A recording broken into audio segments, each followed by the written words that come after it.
इधर एक तृणावर्त नाम का राक्षस भेजा कंस ने। तृणावर्त मतलब तृणों का आकार। मई जून में जब आप लोग रास्ते से निकलते हैं तो देखते होंगे कि वो तृणों का आकार ऊपर तक चढ़ता चला जाता है, तो कहते हैं भूत है, प्रेत है, क्या है वो? भूत प्रेत नहीं, वो तृणावर्त कहलाता है। वही तृणावर्त भेजा, तृणावर्त को भेजा कंस ने, और कंस ने तृणावर्त को भेजा तो आंगन में ऐसा गोलाकार हवा चली कि मेरा गोविंद उस गोलेकार के अंदर प्रवेश करके कंधे में बैठा लिया तृणावर्त और मथुरा की ओर चलने लग गया। पर भगवान ने कहा अच्छा हुआ, पूरा ब्रजमंडल हम छोटे से हैं ना तो हम घूम नहीं सकते, कम से कम ये अपने कंधे में बैठाल करके हमको पूरा ब्रजमंडल तो घुमाएगा। अब कंधे में तृणावर्त ने ले लिया मेरे गोविंद को और पूरा ब्रजमंडल के चक्कर काटने लग गए। मेरे भगवान गोविंद बड़े खुश हो रहे हैं। देखो देखो, ये ललिता सखी का घर है, ये फलानी सखी का घर है, ये ठिकानी सखी का घर है, सबकी पहचान कर रहे हैं। ये प्रेम गली है, ये फलानी गली है, सब। और जब वो तृणावर्त घूम फिर कर मथुरा की ओर दौड़ने लग गया तो भगवान ने अपने शरीर का वजन बढ़ाया, क्योंकि भगवान यदि चींटी जैसे बनना जानते हैं तो पहाड़ जैसा बनना भी तो उनको आता है।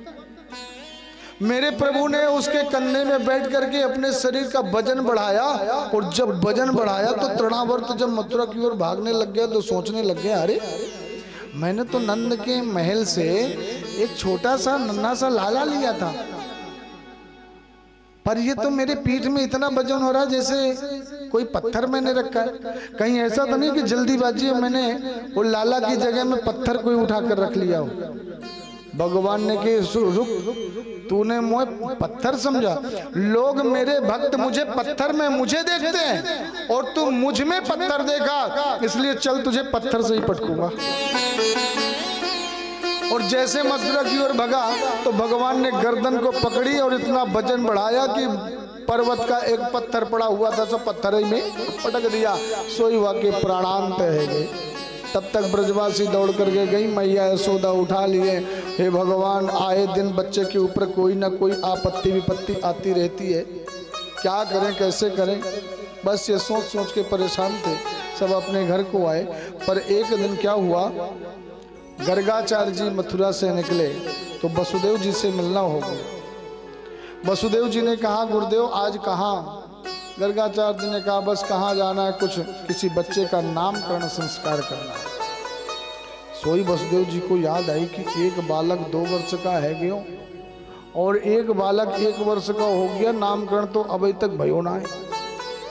गर्गाचार्य जी से वसुदेव जी ने कहा, गुरुदेव आज जाकर हमारे पुत्रों का नामकरण करके आओ।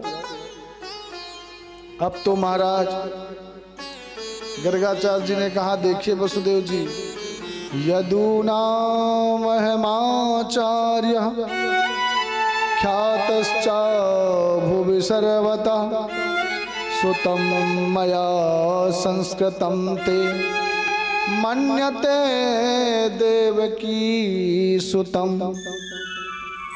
यदि मैं जाकर के नंद बाबा के यहाँ बच्चों का नामकरण करूं और नंद बाबा इतना उत्सव मनाते हैं कि जन्म उत्सव मनाया तो पूतना पहुंच गई, षष्ठी बनाई तो तृणावर्त पहुंच गया, और यदि इस समय में जाकर के नामकरण करूं, यदि उन्होंने फिर से कोई उत्सव मनाया तो महाराज कंस को तुरंत विदित हो जाएगा कि गर्गाचार्य जी ने यदि नंद के लाला का नामकरण किया, इसका मतलब वो नंद का नहीं है, वो तो वसुदेव का है, क्योंकि मैं यदुवंशियों का आचार्य हूं। इसलिए कंस कोई फिर से कोई दुष्ट भेजेगा और तुम्हारे बच्चे के ऊपर आपत्ति विपत्ति आएगी। वसुदेव जी ने कहा, गुरुदेव कुछ भी हो पर नंद जी को समझा दीजिएगा कि आप कोई उत्सव ना मनामे, नामकरण कर लीजिए। गर्गाचार्य जी ने कहा, चलो कोशिश करते हैं। गर्गाचार्य जी सीधे गोकुल में नंद बाबा से मिलना हुआ। नंदराज जी ने प्रणाम किया पूछ लिया कहाँ जा रहे हैं गुरुदेव आज? गर्गाचार्य ने कहा बस किसी बालक का नामकरण करने जा रहे हैं।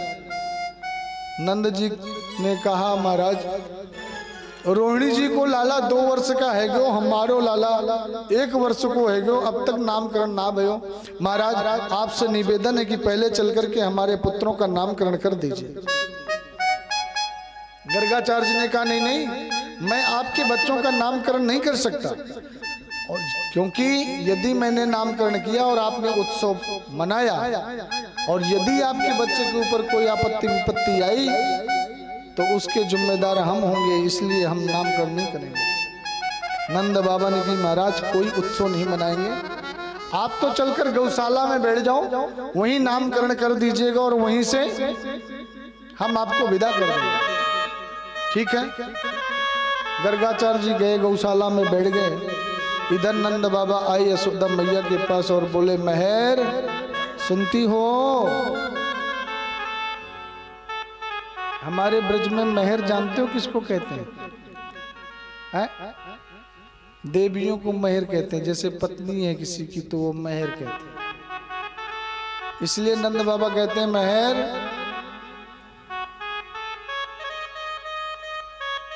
यशोदा मैया ने कही कहा भयो?